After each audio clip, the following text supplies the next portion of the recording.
Hi guys, welcome back to my channel. आज का हमारा topic class 12th chapter 2 self and personality से है।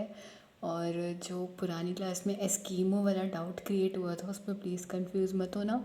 बस स्नोवी एरियाज़ में, मतलब बर्फ़ से भरे इलाकों में या बर्फ़ के घरों में बेसिकली रहने वाले लोगों की बात हो रही थी। तो अगर मैंने वीडियो में कुछ उल्टा सीधा बोला हो तो उस पर ध्यान मत देना। जो डिस्क्रिप्शन में लिखा है वो तुम लोग देख लेना। एक सेकंड, मैंने शायद डिस्क्रिप्शन में लिखा ही नहीं है। कोई नहीं, मैं इस वीडियो के डिस्क्रिप्शन में लिख के एक बार फिर से समझा दूँगी। तो एस्कीमो में वैसे बिल्कुल कंफ्यूज मत होना। वो यही था कि एक बार यहाँ पे बता देती हूँ, एक बार लिख भी दूँगी, डाउट क्लियर हो जाए ना पूरा। हाँ, तो ये था कि बायोलॉजिकल नीड से बायोलॉजिकल सेल्फ आता है। अब बायोलॉजिकल नीड क्या है? बच्चा रो रहा है तो मोस्टली किस चीज़ के लिए रोएगा? क्योंकि वो हंग्री है। वो ऐसे एक्सप्रेस करेगा क्राई करके, उसे भूख लगी है, उसे मिल्क चाहिए, तो वो रोएगा। ठीक है, उसकी बायोलॉजिकल नीड है। भूख लगना इज़ कॉमन ना, हंगर सबको होता है। लाइक खाना तो सबको ही चाहिए होता है ना, खाने के बिना कैसे रहेंगे। तो बायोलॉजिकल सेल्फ हो गया। वहीं पर उन्होंने ये बताया कि एस्कीमो को लाइक हम हंग्री हैं तो हमारी किसी चीज़ को लेकर क्रेविंग है, किसी पर्टिकुलर चीज़ को खाने का मन कर रहा है, ऐसा वाला हंग्री है हम। मतलब ये दो तरह के हो सकते हैं भूखे लोग। लाइक जैसे मैं बताती हूँ कि जैसे एक है भूख लग रही है, ठीक है, और इतनी ज़्यादा भूख लग रही है इस हद तक कि कुछ भी खाने को मिलेगा वो खा लेंगे आराम से, उन्हें कोई फ़र्क नहीं पड़ा, उन्हें बस खाना चाहिए, फिर चाहे कुछ भी दो। ठीक है, और एक है कि हाँ भूख लग रही है और चॉकलेट के लिए ही भूख लग रही है। तो उसमें ये था, बुक के अंदर ये बताया कि जो एस्कीमो है ना, वो हंग्री जब होगा तो उसे चॉकलेट की ही भूख नहीं लगेगी, उसे चॉकलेट नहीं मिलेगी खाने को। ऑब्वियस सी बात है, आगे तुम समझ जाओ भाई।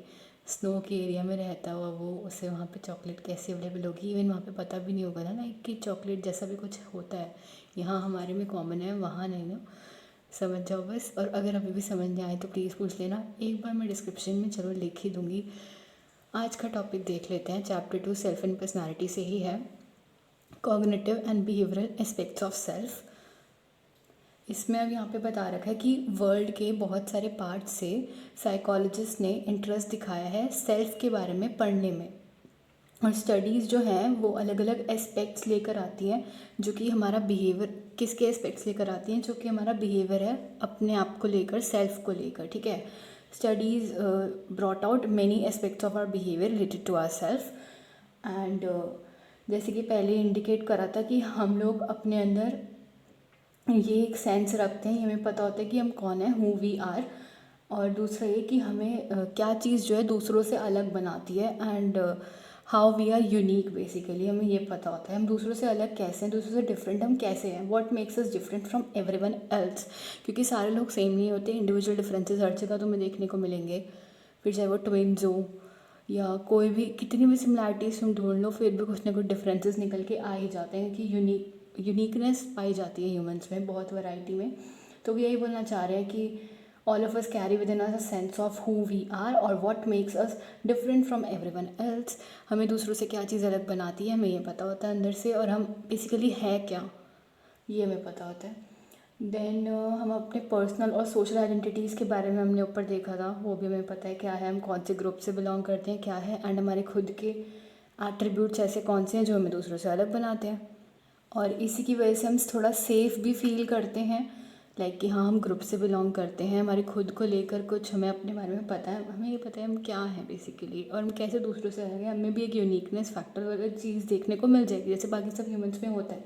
तो इसी बात को लेकर हम सेफ़ फील करते हैं, क्योंकि हमें इतनी नॉलेज होती है और हमें ये भी पता है कि हाँ ये लाइफ टाइम मेरे साथ ज़िंदगी में ये चीज़ रहेगी। अगर मैं आज किसी से इस चीज़ में अलग हूँ तो मैं आगे भी उससे उस चीज़ में अलग ही परफॉर्म करूँगा और अलग ही रहूँगा। ठीक है, लाइक वो स्टेबल है, वो सेम ही रहेगा, फिक्स रहेगा वो लाइफ टाइम हमारे साथ, कोई भी हमारा पर्टिकुलर करेक्टरिस्टिक्स जो हमें दूसरों से अलग बनाता है। ठीक है, अब इसमें सेल्फ कंसेप्ट आ जाता है। और एक बात सुन लो, ये टॉपिक अपने आप में बहुत इंपॉर्टेंट है, इस पर हमेशा क्वेश्चन पूछा जाता है।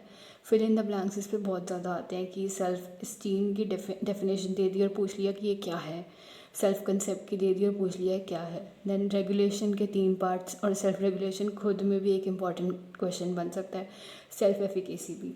पहले आता है सेल्फ कंसेप्ट। सेल्फ कंसेप्ट में बता रखा है वो तरीका जिससे हम खुद को देखते हैं, या जो हमें खुद हमारा खुद को लेकर बेसिकली जो नज़रिया परसेप्शन बना हुआ है, खुद को जैसे हम देखते हैं, the way we perceive ourselves, और साथ में वो आइडियाज़ जो कि हमने अपने एबिलिटीज़ स्किल्स जो हमारे किसी भी काम को करने के लिए नीडेड है, रिक्वायर्ड है, वो हमें पता है, हमें उसके बारे में इतना आइडिया है कि हम हमारी एबिलिटीज़ क्या है, स्किल्स क्या है जो कि हम किसी भी काम को करने में लगा सकते हैं, या जो किसी भी काम को करने में लाइक स्किल्स एबिलिटीज़ रिक्वायर्ड है वो हमारे पास है, हमें पता है, हम कर लेंगे, ठीक है। हमें इसका आइडिया है कि क्या कर सकते हैं क्या नहीं कर सकते हम। और एट्रीब्यूट्स जो हमारे खुद को लेके क्वालिटीज़ है, ट्रेट्स है, कैरेक्टरिस्टिक्स है, वो हमें पता है। ये सेल्फ कंसेप्ट है, बहुत आसान है वो तरीका जिससे हम खुद को देखते हैं, और जो हमारा खुद को लेकर अपने माइंड में एक इमेज नज़रिया बना हुआ है ना, परसेप्शन, वो है।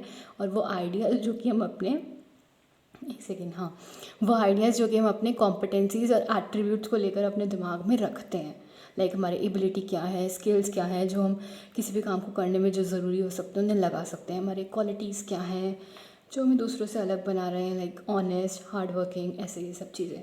तो the way we perceive ourselves and ideas we hold about our competencies plus skills, competencies and skills, yes, ठीक है। हाँ, ये सेल्फ कंसेप्ट था। बहुत जनरल लेवल पे देखें तो एक इंसान खुद को कैसे देखता है, या तो पॉजिटिवली या नेगेटिवली। ज़रूरी नहीं है ना कि सब लोग अपने आप को लेकर एक पॉजिटिव इमेज ही बनाएं, नेगेटिव भी तो बना सकते हैं। मतलब लाइक लोग अपने बारे में भी बुरा सोचते हैं, ठीक है। तो जो सेल्फ कंसेप्ट है वो किसी का भी खुद को लेकर नज़रिया या खुद को देखने का तरीका या तो पॉजिटिव हो सकता है या नेगेटिव हो सकता है। अगर ज़्यादा स्पेसिफिक लेवल पे देखें तो जो बंदा अपने बारे में बहुत पॉजिटिव व्यू रखता है, अपने एथलेटिक ब्रेवरी के बारे में, चल वो स्पोर्ट्स में अच्छा है या किसी स्पेसिफिक स्पोर्ट्स में बहुत ज़्यादा टैलेंटेड टाइप है, उस अच्छे से उसे आता है, लेकिन नेगेटिव व्यू रखता है अपने एकेडमिक टैलेंट्स के बारे में, वो पढ़ाई में इतना अच्छा नहीं है, उसके मार्क्स इतने अच्छे नहीं आते, वो स्पोर्ट्स की तरफ ही ज़्यादा है। और अगर ज़्यादा स्पेसिफिक लेवल पे देखें तो एक इंसान का पॉजिटिव सेल्फ कंसेप्ट है उसकी रीडिंग एबिलिटी को लेकर, और उसे रीडिंग उसकी हॉबी है, उसे रीडिंग करना पसंद है तो वो रीडिंग करता है, ठीक है। लेकिन नेगेटिव उसने वो बना रखा है अपना सेल्फ कंसेप्ट किसको लेकर, मैथमेटिकल स्किल्स को लेकर, कैलकुलेशंस, एरिथमेटिक्स, ये सब चीज़ें, sums and all, problem solve करना, ये उसे नहीं पसंद, ठीक है। तो अगर हम इंडिविजुअल का सेल्फ कंसेप्ट देख रहे हैं ना, या उसको जानने की कोशिश कर रहे हैं किसी इंडिविजुअल के सेल्फ कंसेप्ट को, जो खुद को लेकर उसने एक इमेज बना रखी है अपने दिमाग में, या जो आइडियाज़ वो अपने बारे में जो होल्ड करता है और जैसे वो खुद को देखता है, परसीव करता है, तो ये आसान तरीका नहीं है, ठीक है। आगे बता रखा है कि मोस्ट फ्रिक्वेंटली, मतलब सबसे ज़्यादा यूज़ होने वाला मेथड जो कि इन्वॉल्व करता है किसी भी इंसान के सेल्फ कंसेप्ट को जानने के लिए, वो यही है कि उस पर्सन से पूछ लो उसके बारे में, वो तुम्हें सेल्फ रिपोर्ट कर देगा, खुद अपने बारे में बता देगा, जो जो चीज़ें तुम उसके बारे में जानना चाहते हो, जो भी तुम उसके बारे में पूछना चाहते हो। Most frequently use method involves asking person about himself और हरसेल्फ, और they will tell you that what they are और what ideas they usually hold about themselves, और वो अपने बारे में बेसिकली सोचते कैसे हैं, पॉजिटिव वे में, नेगेटिव वे में। लेकिन ये मेथड ईजी क्यों नहीं है? सेल्फ रिपोर्ट मैंने पहले भी बताया था, चैप्टर 1 में भी था। ये टेक्निक होती है वही अपना किसी के बारे में जानने की, जैसे ऑब्जर्वेशन होती है, साइकोलॉजिकल टेस्ट होता है, वैसे ही सेल्फ रिपोर्ट इसलिए इतना सक्सेसफुल मेथड नहीं है क्योंकि सब लोग ना अपने बारे में सच नहीं बताते, एंड बेसिकली सारे लोग अपने बारे में किसी भी तरह की, ये तो बहुत अंदर डीप की पर्सनल इन्फॉर्मेशन हो गई ना कि तुम अपने बारे में कैसा सोचते हो, ये करेक्ट नहीं बताते। लाइक ऐसे ऐसे बताते हैं जो कि सोशली डिज़ायरेबल आंसर हो गए, जैसा सामने वाला सुनना चाह रहा है वैसा हमने बता दिया, या जैसे वो हमें देखता है ना, बायस होता है बहुत ज़्यादा, जैसे वो हमें देखता है जिस नज़रिए से हमने उसको वैसा बता दिया, अच्छा ये मेरे को गंदा समझता है तो चल मैं इसको अपने बारे में यही बताता हूँ कि मैं भी अपने बारे में गंदा ही सोचता हूँ, भले वो अपने बारे में बहुत अच्छा अच्छा सोचता हो। तो समझ रहे हो ना, ये मेथड सेल्फ कंसेप्ट वाला इतना आसान नहीं है, और इसे हम एकदम सही तरीका नहीं मान सकते किसी भी इंसान के सेल्फ कंसेप्ट को पता करने के लिए। तो इसलिए किसी भी इंडिविजुअल का सेल्फ कंसेप्ट निकालना वैसे भी आसान नहीं है, और सबसे ज़्यादा यूज़ मेथड वैसे यही किया जाता है कि सबसे आसान तरीका ही है। और वैसे भी अगर तुम्हें किसी लाइक पर्सन के बारे में जानना है तो सबसे ज़्यादा डायरेक्ट वे, स्ट्रेट फॉरवर्ड तरीका एकदम से यही हो सकता है ना कि उस बंदे से जाके पूछो उसके बारे में और वो तुम्हें बताएगा। ज़रूरी नहीं है कि वो सच सच अपने बारे में सब कुछ तुम्हें वही सब बताएगा जो वो असल में अपने बारे में सोचता है, ठीक है। देन आ जाते हैं सेल्फ एस्टीम पे। सेल्फ़ एस्टीम भी एक इम्पॉर्टेंट एस्पेक्ट है हमारे सेल्फ़ का। और जैसे कि हम लोग ह्यूमंस हैं, नॉर्मल इंसान हैं, तो हम हमेशा कुछ ना कुछ जजमेंट करते हैं अपनी वैल्यू को लेकर, अपनी वर्थ को लेकर। ये जो वैल्यू जजमेंट कर रहा है ना कोई पर्सन अपने बारे में खुद को लेकर, उसे हम कहते हैं सेल्फ़ एस्टीम। यानी कि जजमेंट इज़ व्हाट, खुद को लेकर ओपिनियन बनाना, या बहुत ज़्यादा अच्छे से केयरफुली चीज़ को कंसीडर करा है एंड देन हम किसी डिसीजन पे, किसी नतीजे पे उतर रहे हैं। तो लाइक जजमेंट करना खुद की वैल्यू को लेकर, वर्थ को लेकर। वैल्यू और वर्थ तुम्हें पता ही होगा, बेसिकली खुद की इम्पोर्टेंस, खुद को समझना। तो यही है सेल्फ एस्टीम की जो वैल्यू जजमेंट एक पर्सन ने खुद को लेकर करा है ना, वो है self esteem. The value judgement of a person about himself और हर सेल्फ। और जैसे कि हम पर्सन्स हैं तो हमको जजमेंट अपनी वैल्यू को लेकर, अपनी वर्थ को लेकर, लाइक क्या कर सकते हैं और जो करेंगे वो कितना ज़्यादा यूज़फुल, कितना ज़्यादा वर्थफुल होगा, आगे जाके कितना ज़्यादा काम आएगा हमारे, ऐसे ये सब। और हमारी बेसिकली वैल्यू क्या है वो हमें पता है। और वैसे अगर मैं बताऊँ तो एस्टीम का मतलब रिस्पेक्ट होता है, बेसिकली खुद को रिस्पेक्ट करना, ये भी तुम इसको बोल सकते हो। बट बुक के हिसाब से value judgement of a person about himself और herself is known as self esteem. Esteem का मतलब इज़ लाइक खुद को रिस्पेक्ट दे रहे हैं। एंड एफिकेसी इज़ व्हाट कि जो भी हम कर रहे हैं ना वो कितना इफ़ेक्टिव है, कितना इफ़ेक्टिवली उसे हम ढंग से कर पा रहे हैं, इफ़ेक्टिवनेस आ जाती है। और मैं याद करने का तरीका भी बताऊंगी सेल्फ एफिकेसी के डिफ़ाइन को और एस्टीम के डिफ़ाइन को, क्योंकि इसमें कन्फ्यूजन बहुत ज़्यादा होती है, मुझे भी हुई थी बहुत ज़्यादा। इवन मैं गलत भी करके आई थी पेपर में पर ठीक है, वो अलग टॉपिक है। अभी हम ये वाले टॉपिक पे वापस आ जाते हैं।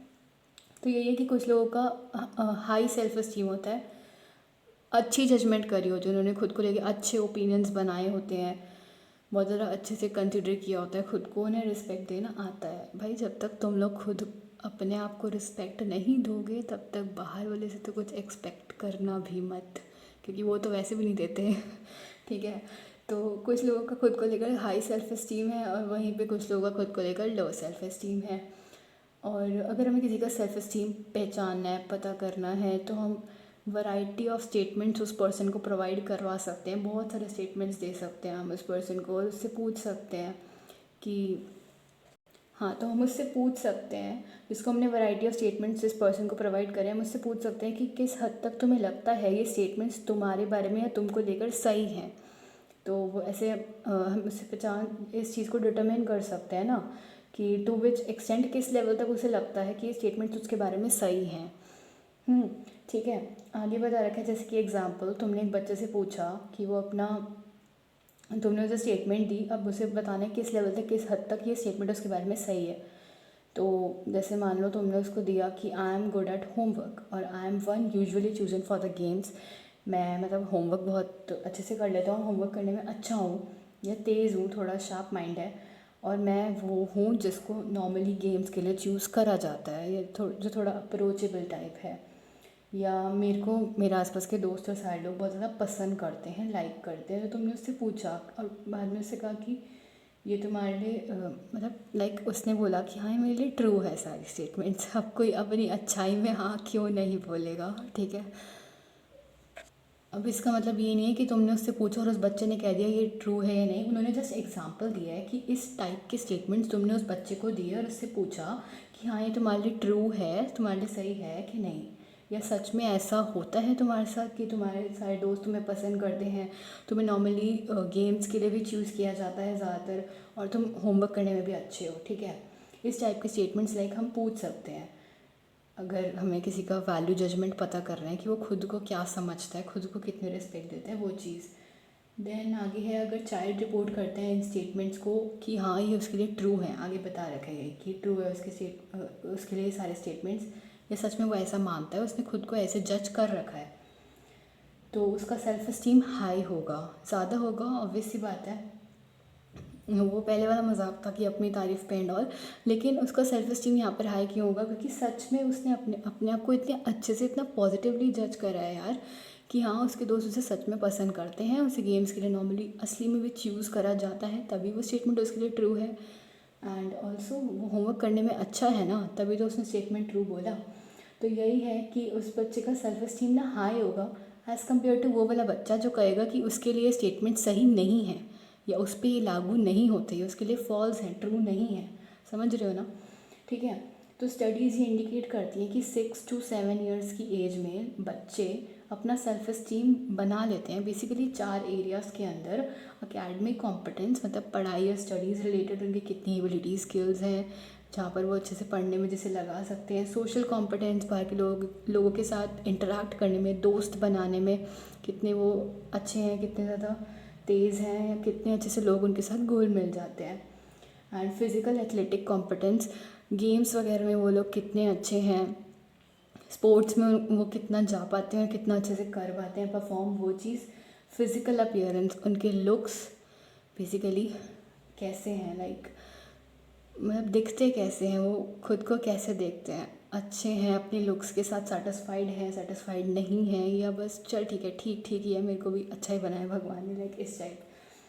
तो ये ज़्यादा एज के साथ साथ धीरे धीरे और ज़्यादा अच्छे होते रहते हैं, रिफाइंड होते रहते हैं, लाइक पॉलिश होते रहते हैं और ज़्यादा अच्छे होंगे, इंक्रीमेंट इनमें देखने को मिलता रहेगा। और जो हमारी कैपेसिटी है खुद को देखने की, कुछ स्टेबल डिस्पोजिशन में वो हमें परमिट कर देती है, लाइक रोक देती है कि हम कंबाइन करेंगे सेपरेट सेल्फ एवेल्युएशन को इस तरीके से कि जनरल साइकोलॉजिकल इमेज बन जाए हमारी खुद को लेकर, और इसी को ही कहते हैं overall sense of self esteem. ये वाला मैं फिर से बता रही हूँ। सुनो, वो ये कह रहे हैं कि जो हमारी कैपेसिटी है, जो हमारी क्षमता है खुद को ऐसे देखने की, कुछ स्टेबल डिस्पोजिशन के टर्म्स में, वो हमारी ट्रेट्स, वो कैरेक्टरिस्टिक्स, वो क्वालिटीज़ जो हमारे साथ जो आज है ना, वो ज़िंदगी भर हमारे साथ रहेगी, या हमारे कुछ उसूल टाइप ये कभी नहीं बदलेंगे, किसी के लिए नहीं बदलेंगे, और जैसे हम हैं आज वैसे हम आगे तक रहेंगे। कुछ हमारे स्टेबल डिस्पोजिशन जो कि सेम रहते हैं, टाइम चाहे चेंज होता रहे, तो ये हमें परमिट कर देते हैं, अलाउ कर देते हैं कि हम अपने कुछ सेपरेट सेल्फ इवैल्यूएशंस को, जैसे हमने अपने सेल्फ को खुद को जैसे इवैल्यूएट करा ना, रैंक दिए, नंबर दिए दूसरों के कंपैरिजन में, दूसरों के टर्म्स में, इन सारे सेपरेट इवैल्यूएशंस को जोड़कर एक जनरल साइकोलॉजिकल इमेज बना लेते हैं खुद को लेकर। या सिंपली वो ये कहना चाह रहे हैं कि सेपरेट सेल्फ इवैल्यूएशन से मिलकर हमने खुद को लेकर एक साइकोलॉजिकल इमेज बना ली अपने माइंड में, एंड इसी का मतलब होता है कि overall sense of self esteem क्या है। Overall sense of self esteem ये हो गया कि जो हमने सेल्फ इवैल्यूएशंस करे थे खुद को लेकर अलग अलग एरियाज़ के बेसिस पे, जैसे हमने ऊपर देखा अकेडमिक कॉम्पिटेंस हो गया, फिजिकल अपीयरेंस हो गया, फिजिकल अपीयरेंस हो गया, या फिजिकल एथलेटिक कॉम्पिटेंस, हाँ उसको फिजिकल कॉम्पिटेंस भी कह सकते हैं, एथलेटिक कॉम्पिटेंस भी कह सकते हैं कि वो गेम्स वगैरह स्पोर्ट्स से रिलेटेड है। एंड तो बॉडी और हेल्थ भी उसमें मैटर करती है, इसलिए वहाँ पे फिजिकल कॉम्पिटेंस भी बोला गया उसे। और ये ना पूछा जा सकता है आर कैपेसिटी से लेकर, this is known as overall sense of self esteem. ठीक है, तो ये पता होना चाहिए। सेल्फ इस्टीम हमारा स्ट्रॉन्ग रिलेशनशिप दिखाता है हमारे रोज़ का जो बिहेवियर जो हम कर रहे हैं ना उसके साथ। जैसे कि एग्जांपल दे रखा है, एक बच्चे का मतलब हाई एकेडमिक सेल्फ इस्टीम है, वो स्कूल में अच्छे से परफॉर्म करता है उन बच्चों से जिनका लो एकेडमिक सेल्फ इस्टीम है, या जो पढ़ाई में इतने अच्छे नहीं हैं। और एक बच्चा जिसका हाई सोशल सेल्फ इस्टीम है, उसे उसके दोस्त सच में ज़्यादा पसंद करते हैं, जल्दी घुल मिल जाता है, बात करने में अच्छा है, नेचर अच्छा है, तो उसको सारे दोस्त उसके पसंद करते हैं उन बच्चों से जिनका लो सोशल सेल्फ इस्टीम है। दूसरी तरफ देखा जाए तो ऑन द अदर हैंड कि बच्चे जिनका लो सेल्फ इस्टीम है सारे एरियाज़ में, वो चिंता में रहते हैं, एनजाइटी शो करते हैं, बहुत ज़्यादा डिप्रेशन में भी जा सकते हैं, क्योंकि उनको खुद के लेके ढंग से जजमेंट नहीं करा, उन्होंने अपना खुद को ढंग से जज नहीं करा। लाइक एक वो होता है ना कि बाहर वाले ने चल बुरा बोल दिया, लेकिन मुझे तो मेरे बारे में पता है ना कि मैं क्या हूँ, वो वाली चीज़। ठीक है, तो वही फिर वो एनजाइटी डिस्प्ले करते हैं, डिप्रेशन में रहते हैं, और एंटी सोशल बिहेवियर उनका बहुत ज़्यादा इंक्रीज़ हो जाता है, बहुत बढ़ जाता है। लाइक यही अग्रेसिव जल्दी हो जाना, धरने पे उतर जाना, एकदम प्रोटेस्ट करना, लड़ाई झगड़ा करना, और छोटी छोटी बातों पे गुस्सा हो गया एकदम मार धोड़ पे उतर जाना, वॉयलेंस दिखाना बहुत ज़्यादा, this is anti social behaviour. और स्टडीज़ ये दिखाती हैं कि वार्म और पॉजिटिव पेरेंटिंग, लाइक बच्चों ने कैसे किस तरीके से पेरेंट्स ने कैसे किस तरीके से बच्चों को पाला है या बड़ा करा है, तो वार्म और पॉजिटिव पेरेंटिंग हेल्प करती है एक बच्चे के हाई सेल्फ इस्टीम को डेवलप करने में, या बच्चों के बीच में एक हाई सेल्फ इस्टीम तभी डेवलप हो सकता है जब पेरेंटिंग अच्छी हो, उसके पेरेंट्स ने उसे इस तरीके से पाल पोस कर बड़ा किया हो, पॉजिटिवली वार्मथ देकर, थोड़ा केयर देकर, थोड़ी इम्पोर्टेंस, थोड़ी वैल्यू देकर, ठीक है, उसे कुछ समझाओ। तो ये अलाउ करता है उन बच्चों को कि वो ये समझने में और ये जानने में उनको ये पता लग जाता है उन बच्चों को कि वो हाँ एक्सेप्टेड हैं, उन्हें एक्सेप्ट कर लिया गया है। कैसे एक्सेप्ट करा है, लाइक ऐसी लल्लू पंजू की तरह नहीं, उन्हें एक्सेप्ट करा है ऐसे कि उनको अगर कंपटीशन करने के लिए भेजा जाए तो वो कंपटीशन कर लेंगे आराम से, कहीं पर भी कॉम्पिटेंट है वो वाला स्केल उनमें इतनी एबिलिटीज़ हैं कि कुछ भी दोगे आप करने को कर लेंगे। वर्थ वाइल हैं, हाँ उनका जीने का कुछ मकसद है, यहाँ धरती पे आने का, कुछ करने लायक हैं, वो वर्थ है, उनकी इम्पोर्टेंस है, वैल्यू है, काम करने लायक है वो कुछ भी, लाइक ये चीज़। और बच्चे जिनके पेरेंट्स हेल्प करते हैं उनको बहुत ज़्यादा उनकी लाइफ के डिसीजंस लेने में, वो भी तब जब उनको बच्चों को हेल्प की ज़रूरत नहीं होती है, तो वो फिर लो सेल्फ एस्टीम से सफ़र करते हैं। लाइक उनको खुद के डिसीजंस नहीं लेने दिए जाते और जब उन्हें हेल्प की ज़रूरत नहीं है तब भी दे आर हेल्पिंग उनके लाइफ के डिसीजंस लेने के लिए। फिर चाहे वो किसी भी सब्जेक्ट को चूज़ करना हो गया या फोर्स करना, प्रेशर डालना, वो चीज़, तो उसकी खुद को लेकर ना बच्चे की इमेज लाइक डाउन हो जाती है और सेल्फ एस्टीम भी थोड़ा लो, वो खुद को ढंग से जज नहीं कर पाता या अपनी वैल्यू को, वर्थ को समझ नहीं पाता। देन आ जाते हैं सेल्फ एफिकेसी पर। तो सेल्फ एफिकेसी भी एक इम्पॉर्टेंट एस्पेक्ट है सेल्फ का, और ये बेसिकली ना like efficacy is what F आ रहा है, तो ये बिलीव से बहुत मैच करता है। खुद के ऊपर हमें कितना ट्रस्ट एंड भरोसा है कि हाँ हमारे लाइफ के आउटकम्स ना हमारे हाथ में, हमारे कंट्रोल में है उसकी चाबी। और लाइक हम उसको इसके ऊपर नहीं डाल रहे कि अच्छा किस्मत ऐसी है, भगवान ने ऐसा कर दिया, लक और फेट पर ये सब चीज़ें नहीं डाल रहे। फिर चाहे वो कोई एग्ज़ाम पास करना हो गया, ठीक है ना, एग्जाम्पल पासिंग एन एग्जामिनेशन ऐसा कुछ हो गया, या कोई भी चीज़ हो गई लाइफ में, तो यही बोलना चाह रहे हैं कि लोग इस तरीके से डिफ़र करते हैं कि वो किस हद तक खुद में बिलीव करते हैं कि हाँ वो खुद कंट्रोल कर सकते हैं अपनी लाइफ आउटकम्स को, या लाइफ में जो भी रिज़ल्ट किसी भी चीज़ का निकल कर आ रहा है उसको, और या तो इस खुद कंट्रोल कर सकते हैं या फिर वो आउटकम्स ऐसे समझते हैं कि वो कंट्रोल करे जा रहे हैं या कंट्रोल हो रहे हैं खुद उनके लक से, ठीक है, और उनके फेट से या बाकी सिचुएशनल फैक्टर्स से।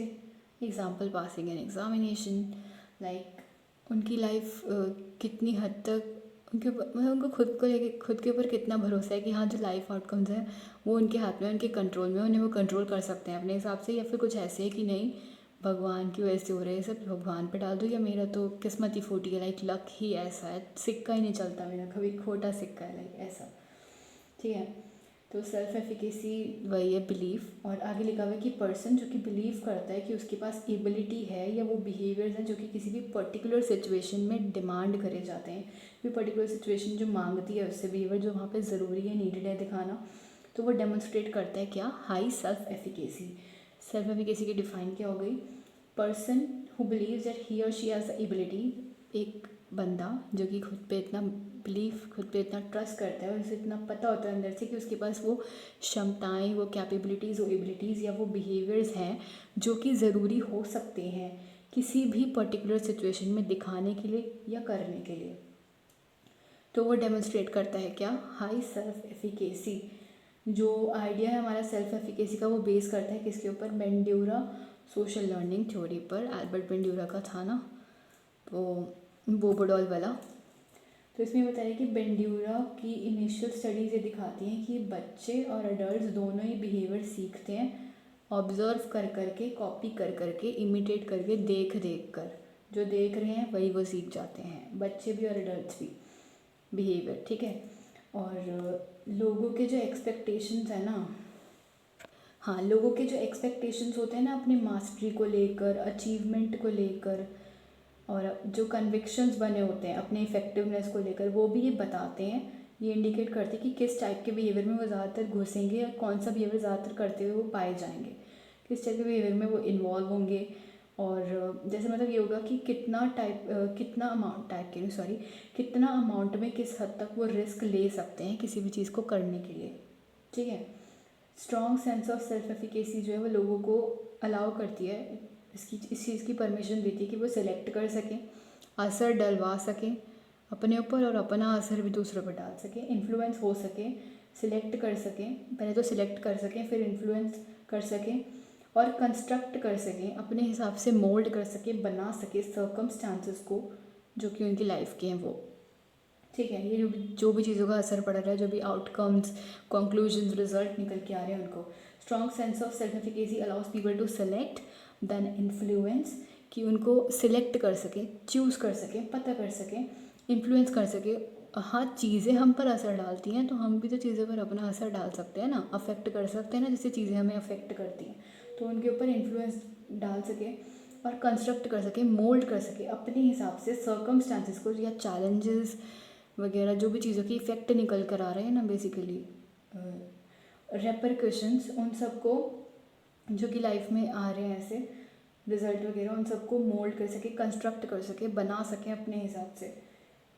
लोग जिनका strong sense of self efficacy होता है उनको डर कम लगता है, ऑब्वियस सी बात है। डेयरिंग टाइप हो गए थोड़े, थ्रिल वगैरह वो करने वाले, ठीक है। सेल्फ एफिकेसी डेवलप हो सकती है लोगों में। लोग जिनका हाई सेल्फ एफिकेसी होता है वो स्मोकिंग करना भी छोड़ सकते हैं उसी टाइम पर, उसी मिनट जब उन्होंने सोच लिया है या डिसाइड कर लिया कि हाँ उन्हें स्मोकिंग नहीं करनी है और करना छोड़ना है इस चीज़ को, एक कमिटमेंट के पक्के टाइप। और एक बार जो करने का वही सोच लिया उसे फिर करके ही रहेंगे चाहे कुछ उखड़ जाए। मतलब एक बार जो ठान लिया फिर उसे प्राप्त करना ही है, बीच में उनके आड़े कोई भी आए, कोई भी टकराए, वो फिर चकना चूर हो जाएगा, क्योंकि वो तो करके ही रहेंगे जो उन्होंने सोच लिया। दृढ़ निश्चय करने वाले। सोसाइटी में, हमारी सोसाइटी, हमारे पेरेंट्स और हमारा खुद के पॉजिटिव एक्सपीरियंसेस हमें हेल्प करते हैं कि हम डेवलप कर सकें क्या स्ट्रॉन्ग सेंस हमारे सेल्फ एफिकेसी का, क्या प्रेजेंट करके पॉजिटिव मॉडल्स। एक सेकेंड, हाँ, वो ये कहना चाह रहे हैं कि हमारी सोसाइटी, हमारे पेरेंट्स, हमारे खुद के पॉजिटिव एक्सपीरियंसेस जो हमने करे हैं लाइफ में वो हमें हेल्प करते हैं कि हमें strong sense of self efficacy develop कर सकें अपने अंदर, प्रेजेंट करके पॉजिटिव मॉडल्स अपने शुरू के चाइल्डहुड वाले सालों में। फिर से बता देती हूँ, लाइक रोल मॉडल होता है ना कोई किसी न किसी का, किसी का नहीं भी होता, किसी का होता है, लाइक कि हाँ इसके जैसा बनना है, इसके जैसा होना चाहिए, ऐसा वाला चीज़। तो वो यही कहना चाह रहे हैं कि हमारी सोसाइटी, हमारे पेरेंट्स, हमारे खुद की लाइफ के जो पॉजिटिव एक्सपीरियंसेस है वो हमें हेल्प करते हैं कि हम डेवलप कर सकें एक अच्छा स्ट्रॉन्ग सेंस सेल्फ एफिकेसी का। कैसे? क्योंकि सोसाइटी प्रेजेंट करती है हमारे पास क्या, हमें क्या दिखाती है, पॉजिटिव मॉडल्स हमारे चाइल्डहुड के शुरू के सालों में ही। तो वही हमने देखा ना यहाँ पे शुरू में ऑब्जर्वेशन वाले में था कि जो दिखा रहे हैं वही हम सीख रहे हैं, वही हम ले रहे हैं, वही हम कॉपी करके सीख जाते हैं बचपन में। तो यही अगर हमें ऐसा अच्छा दिखाया जाएगा, सब कुछ पॉजिटिव, तो हमारी सेल्फ एफिकेसी भी तो बहुत स्ट्रॉन्ग सेंस की बन जाएगी ना। तो हमारी सोसाइटी, पेरेंट्स, हमारे खुद के पॉजिटिव एक्सपीरियंसेस हेल्प करते हैं हमारे strong sense of self efficacy को डेवलप करने में। कब? जब हम बच्चे होते हैं, शुरू के सालों में, चाइल्डहुड डेज़ में या शुरू के ईयर्स में, जब लाइक हमने स्कूल जाना जब शुरू ही करा होता है, उस टाइम पर जब हमें एज पॉजिटिव मॉडल्स बन के हमारे पेरेंट्स प्रेजेंट करते हैं, हमारे सामने आते हैं, तो उनको देखकर हम सीखते हैं। पॉजिटिव मॉडल्स हैं, हमारे लिए अच्छे हैं, हमें लगता है कि हाँ चल इनके जैसा बनना है, इनके जैसा होना चाहिए हमें भी, और गंदी आदतें सब छोड़ देनी चाहिए। जैसे उसने स्मोकिंग छोड़ा, एक बार सोच लिया तो एग्जाम्पल तौर पर, तो ये सेल्फ एफिकेसी था। Self efficacy is what? A person who believes that he और शी हैज़ द एबिलिटी और behaviours required by a particular situation, और जो सिचुएशन के हिसाब से खुद को ढाल ले, अडेप्ट कर ले, एडजस्ट कर सके। डेमोन्स्ट्रेट हाई सेल्फ एफिकेसी, या जो ये मानता हो, खुद पे इतना भरोसा, इतना ट्रस्ट, इतना कॉन्फिडेंस उसे हो कि हाँ उसके पास वो एबिलिटी, वो क्षमताएँ, वो बिहेवियर्स हैं जो कि कोई भी पर्टिकुलर टाइप की सो एंड सो सिचुएशन उससे डिमांड करती है, या जो भी ऐसी कोई सिचुएशन है, चैलेंजिंग सिचुएशन और वट स्ट्रेसफुल सिचुएशन, वहाँ पर जो ज़रूरत पड़ सकती है, जैसी स्किल्स की, एबिलिटीज़ की, जैसे बिहेवियर्स की, वो उसके पास है, या वो वैसे एक्ट कर लेगा जैसी सिचुएशन आएगी। हाई सेल्फ एफिकेसी है उसके पास, मतलब ये चीज़, ये वाले गट्स हैं। सेल्फ रेगुलेशन वो एबिलिटी है जहाँ पर हम अपने बिहेवियर को चेक कर सकते हैं, मॉनिटर कर सकते हैं, रेगुलेट कर सकते हैं और ऑर्गेनाइज कर सकते हैं। लोग जो कि इतने कैपेबल होते हैं कि वो अपने बिहेवियर को चेंज कर सकते हैं, जैसा उनका बाहर का एनवायरनमेंट उनसे डिमांड कर रहा है उस हिसाब से वो हाई होते हैं सेल्फ मॉनिटरिंग करने में, लाइक चेक करना, रीचेक करना, अपने बिहेवियर को देखना, समझना कि हम कर क्या रहे हैं, वो चीज़ उन्हें पता होती है। और चेक रीचेक करेंगे ना, बार बार देखेंगे कि ऐसा हम सही कर रहे हैं, सही एक्ट कर रहे हैं, हमारे एक्शन सही हैं कि गलत हैं, तो उसी चीज़ से वो फिर सीख जाएंगे आगे। और वो चीज़ नहीं करेंगे शायद जो कि गलत हो सकती है सोसाइटी के लिए, जहाँ पर भी वो है, जिस भी एटमॉस्फेयर में वहाँ के लिए। तो तभी वो मोल्ड करेंगे खुद को एनवायरनमेंट के हिसाब से और अपना बिहेवियर चेंज कर लेंगे। तो वही लोग जो कि एबल हैं, इतने कैपेबल है कि वो अपने बिहेवियर को चेंज कर सकें एनवायरनमेंट के डिमांड्स के हिसाब से, उनके अंदर हाई सेल्फ मॉनिटरिंग वाला चीज़ है। और बहुत सारी सिचुएशंस होती हैं ऐसी लाइफ की जहाँ पर हमें रेजिस्ट करना पड़ता है सिचुएशन की वजह से, जो प्रेशर हमारे ऊपर डल रहा होता है उसे मना करना होता है और खुद को कंट्रोल करके रखना होता है अलग अलग तरह की परिस्थितियों में। ये पॉसिबल तभी हो पाता है जब जो विल पावर चीज़ है ना वो हो हमारे अंदर। मतलब एज ह्यूमन बीइंग्स हम लोग कंट्रोल कर सकते हैं अपने बिहेवियर को। इतना डिटर्मिनेशन, इतना हमारे अंदर मोटिवेशन वाला वो चीज़, इतना कॉन्फिडेंस है कि एक बार जो करने की सोचेंगे ना वो फिर हम कर लेंगे, चाहे कुछ हो जाए। एज ह्यूमन बीइंग्स हम कंट्रोल कर सकते हैं अपने बिहेवियर को जिस तरीके से हम चाहते हैं उसी तरीके से, जैसे बाहर की सिचुएशन डिमांड कर रही है उस तरीके से। और हम डिसाइड कर सकते हैं, ये निर्णय ले सकते हैं कि हाँ जो चीज़ हमें अभी अभी अभी वाली फीलिंग है ना, अभी ही चाहिए, उसे रोक सकते हैं, कल परसों पे भी डाल सकते हैं कि चल अभी ज़रूरत नहीं है इसकी, तो बाद में ले लेंगे। वही इमीडिएट ग्रेटिफिकेशन को ना हम थोड़ा डीले भी कर सकते हैं, लाइक या थोड़ा समझ सकते हैं सिचुएशंस को और उनके हिसाब से खुद को मोल्ड कर सकते हैं। हम डिसाइड करते हैं कि हम डीले करेंगे या सेटिस्फैक्शन कुछ पर्टिकुलर नीड का जो है डेफर कर देंगे, उसे पूरा नहीं होने देंगे अभी के अभी में, और सीख जाएंगे हम। लर्निंग टू डिले और डेफर ग्रेटिफिकेशन और satisfaction of particular needs is called self control. खुद पे कंट्रोल करना सीखेंगे भाई। जो एक होता है ना कि हाँ ये चीज़ है और ये मेरे को बिल्कुल अभी के अभी ही चाहिए, भाई ईड वाली चीज़ ये लोग बोल रहे हैं। ईड हमने देखा था, बच्चे को आइसक्रीम देखिए, उसे अभी के अभी चाहिए, वो ज़िद कर रहा है बिल्कुल अभी चाहिए, वरना टैंट्रम थ्रो कर रहे हैं, नखरे और ये सब मतलब हरकतें उल्टी सीधी अभी के अभी ला के दो, नहीं तो ऐसा वैसा कुछ हो जाएगा, लाइक कुछ सेल्फ हार्मिंग बिहेवियर या बहुत आउट ऑफ कंट्रोल टाइप हो जाएगा और लिमिटलेस हरकतें करेगा। लेकिन नहीं, उसका खुद के ऊपर कंट्रोल है।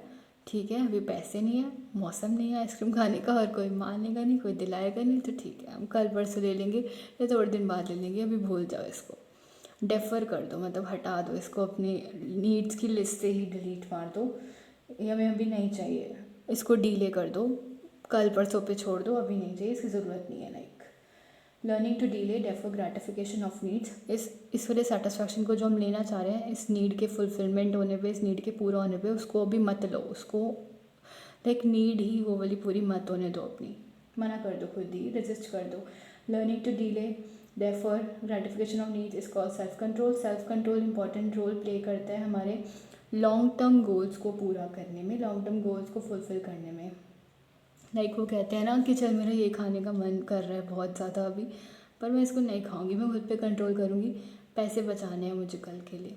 तो लॉन्ग टर्म गोल्स के लिए फुलफिलमेंट होगा ना आगे जाके, पैसे बचे रहेंगे और फिर धीरे धीरे करके ऐसे बहुत सारे पैसे जमा हो जाएंगे और उनसे करो जो करना है, उड़ाओ, लगाओ कहीं अच्छे काम में। लाइक तो लॉन्ग टर्म गोल्स को, जो लंबे लंबे सपने होते हैं ना तुम्हारे, कुछ अचीव करने के जो मोटिव्स हैं, तुम्हारे एम्स हैं, उनको पूरा करने में ये चीज़ें, खुद पे कंट्रोल रखना बहुत ज़्यादा हेल्प करता है।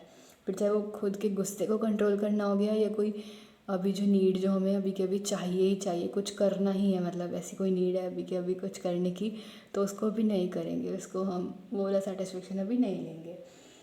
इंडियन कल्चरल ट्रेडिशन ये प्रोवाइड करता है हमें कुछ इफ़ेक्टिव मैकेनिज़म्स के साथ। लाइक व्रत रखते हैं ना लोग देखने के लिए अपनी हंगर कैपेसिटी वगैरह को, या क्या वो सच में भूखा रह सकते हैं पूरा दिन बिना पानी के और बिना कुछ खाए, वो चीज़ चेक करने के लिए। तो खुद पे कंट्रोल ही तो कर रहे हैं, क्योंकि इंसान है, भूख तो लगेगी, प्यास भी लगेगी, बट रहते हैं ना भूखा व्रत में। या रोज़ा जो रखते हैं, लाइक कि भाई ज़रा सा भी कुछ पानी की बूंद भी अंदर नहीं जानी चाहिए, तो मतलब ये वाला तो और भी ज़्यादा डिफ़िकल्ट होता है, दिन में कुछ खाना भी नहीं है और एकदम भूखे से रहना है, या non attachment with worldly things, खुद पे कंट्रोल रखना, व्रत रख कर, फास्ट रख कर और रोज़ा करके, और अटैचमेंट ना रखना कोई बाहर की लाइक मोह माया टाइप ऐसी वाली चीज़ों से, ऐसी दुनिया से, सेल्फ कंट्रोल को डेवलप करने के लिए। और बहुत सारी साइकोलॉजिकल टेक्निक्स हैं सेल्फ कंट्रोल के लिए जो कि सजेस्ट करी जाती हैं, लाइक खुद के बिहेवियर को ऑब्जर्व करना, ये भी उनमें से एक तरीका है साइकोलॉजिकल टेक्निक सेल्फ कंट्रोल के लिए।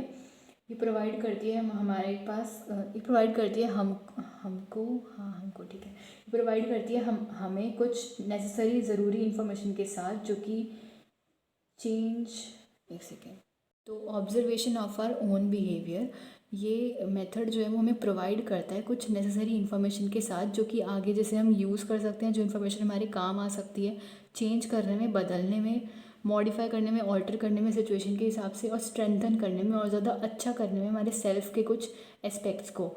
देन सेल्फ इंस्ट्रक्शन, ये भी एक इम्पॉर्टेंट टेक्निक है। इसमें हम खुद को इंस्ट्रक्ट करते हैं, खुद को लाइक हम एक रूल्स रेगुलेशन बताते हैं कि क्या क्या करना है, क्या नहीं करना, कोड ऑफ कंडक्ट खुद के लिए हम खुद प्रिपेयर कर रहे हैं, वो चीज़ हो गई।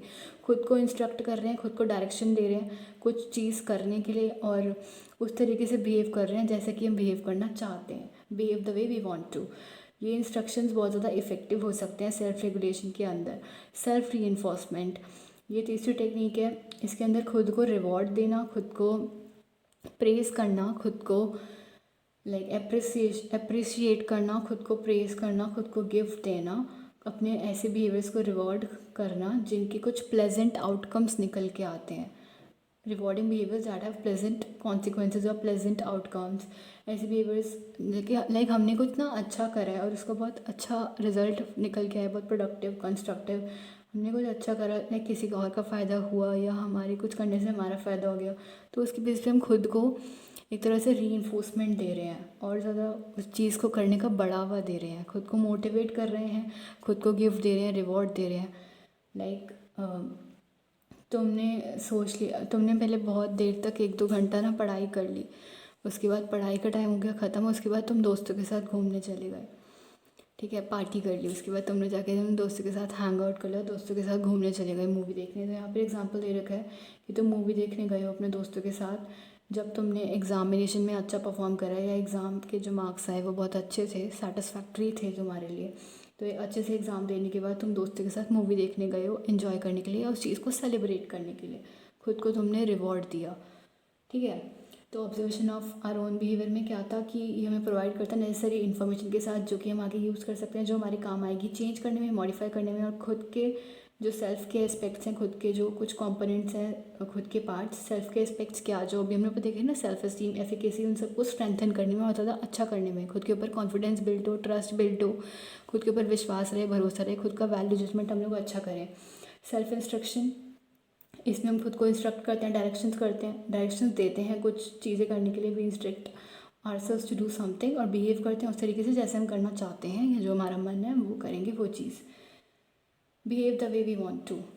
सेल्फ रीइंफोर्समेंट, खुद को रिवॉर्ड देना कुछ भी अच्छा करने पे, कुछ भी बहुत अच्छा हमने लाइक किसी की हेल्प करी, ऐसे कुछ करा तो उसके बाद खुद जाके एक आइसक्रीम खा ली अच्छा काम करा भाई, खुद को हम ही तो रिवॉर्ड देंगे ना, लाइक वो शाबाशी टाइप देना। पीठ थपथपाना, प्रेस करना, अप्रिसिएशन खुद का। Rewarding behaviours that have pleasant outcomes और प्लेजेंट कॉन्सिक्वेंसेज, यस, मतलब अपने वो वाले बिहेवियर को रिवॉर्ड करना जिनके प्लेजेंट आउटकम्स हैं, या जिनसे जो ओवरऑल नतीजा अच्छा निकल के आ रहा है, एग्ज़ाम अच्छा हुआ, एग्ज़ाम अच्छा गया, ठीक है, उसके बाद हम इन्जॉय करने चले गए दोस्तों के साथ, मूवी देखने को, खाने पीने, अपना पार्टी करने। ये टेक्निक्स जो हैं इनको ट्राई करा जाता है, यूज़ करा जाता है अच्छे से, और बहुत ज़्यादा इफ़ेक्टिव हैं, बहुत ज़्यादा काम आने वाली है ये हमारे सेल्फ रेगुलेशन में और सेल्फ कंट्रोल करने में। उन दोनों चीज़ों को रिस्पेक्ट करती है बहुत ज़्यादा, तो हमारा सेल्फ रेगुलेशन अच्छा होगा, इससे सेल्फ कंट्रोल अच्छा होगा, उसके लिए बहुत ज़्यादा यूज़फुल और वर्थफुल है, ठीक है। देन आ जाते हैं कल्चर एंड सेल्फ वाले टॉपिक पर। अब इसमें ये बता रखा है कि हमारे ना बहुत सारे ऐसे एस्पेक्ट्स हैं सेल्फ के जो कि हम लिंक करते हैं, जोड़ते हैं, या जो कनेक्ट होते हैं हमारे जो कैरेक्टरिस्टिक फीचर्स हैं कल्चर के जिसमें हम लोग रहते हैं उससे। कल्चर भी अफेक्ट करता है ना ह्यूमन के बिहेवियर को, थिंकिंग को, वो चीज़ ये लोग यहाँ पे बोल रहे हैं। जो एनालिसिस है सेल्फ का, वो इंडियन कल्चरल कंटेक्स्ट में रिवील करता है, बताता है बहुत सारे इंपॉर्टेंट फीचर्स के बारे में जो कि वेस्टर्न कल्चरल कंटेक्स्ट से अलग है। अब जो इंडियन व्यू है ना कल्चर को लेकर, एक सेल्फ को लेकर, जो इंडिया के लोग अपनी इमेज बनाते हैं, अपने कल्चर के साथ भी लिंक करते हैं उस इमेज को, लाइक दिस, तो वैसा वेस्टर्न कल्चरल कंटेक्स्ट से बहुत अलग है, डिस्टिंग्विश है, डिफ्रेंशिएट कर सकते हैं हम दोनों के बीच में, डिस्टिंक्शन बना सकते हैं। तो ये कहना चाह रहे हैं कि एनालिसिस जैसे लोग सेल्फ का करते हैं इंडियन कल्चरल कंटेक्स्ट में, वो हमें नंबर ऑफ इम्पॉर्टेंट फीचर्स, बहुत सारे इंपॉर्टेंट फीचर्स के बारे में बताता है जो कि अलग हैं उन लोगों से जो कि वेस्टर्न कल्चरल कंटेक्स्ट में अपने सेल्फ को एनालाइज कर रहे हैं। बहुत इंपॉर्टेंट डिस्टिंक्शन है, बहुत इंपॉर्टेंट डिफरेंस है इंडियन और वेस्टर्न व्यूज़ में। किस तरीके से इन्होंने बाउंड्री बनाई है सेल्फ के बीच में, मतलब खुद को लेकर, अपने बाहर के एरिया में जो लोग हैं ना उनके बीच में, उन लोगों को लेकर कैसे डिस्टिंग्विश करें दोनों में। वेस्टर्न व्यू में क्या होता है, बाउंड्री जो है वो रिलेटिवली फिक्स्ड है। हाँ, मैं अलग हूँ और जो मेरा ग्रुप है वो मुझसे एकदम अलग है, हम दोनों की अपनी अलग अलग सेपरेट आइडेंटिटी है, अलग अलग तरह से हम एक्ट करते हैं, और मेरे काम में, मेरे उसमें मेरा ग्रुप इंटरफेयर नहीं कर सकता, घुस नहीं सकता। तो वेस्टर्न व्यू में कुछ ऐसा है, लेकिन इंडियन व्यू जो है सेल्फ को लेकर वो कुछ इस तरीके से है कि बाउंड्री का नेचर शिफ्टिंग है, परमीएबल है, थोड़ा बदलता रहेगा, लाइक यहाँ से वहाँ, वहाँ से यहाँ, ऐसा होता रहेगा। कैसे, मतलब एक टाइम पे जो सेल्फ जो है वो खुद को इतना ज़्यादा एक्सपैंड करेगा कि वो मिल जुल जाएगा अपने कॉस्मोस के साथ, अपने ग्रुप के साथ, और अपने उस सेल्फ में हम बाकी लोगों को भी इन्वॉल्व कर लेंगे। लेकिन दूसरे ही मिनट वो सेल्फ ऐसे भी हो सकता है कि वो कम्प्लीटली विड्रॉन हो जाए, एकदम खुद को अलग कर ले, सेपरेट कर ले अपने ग्रुप से, और अच्छे से पूरा कम्प्लीटली उसका फोकस हो सिर्फ खुद के ऊपर, अपने पर्सनल नीड्स के ऊपर, अपने गोल के ऊपर। इंडियन में ऐसा है, लाइक दोनों हो सकते हैं, शिफ्टिंग नेचर है बाउंड्री का।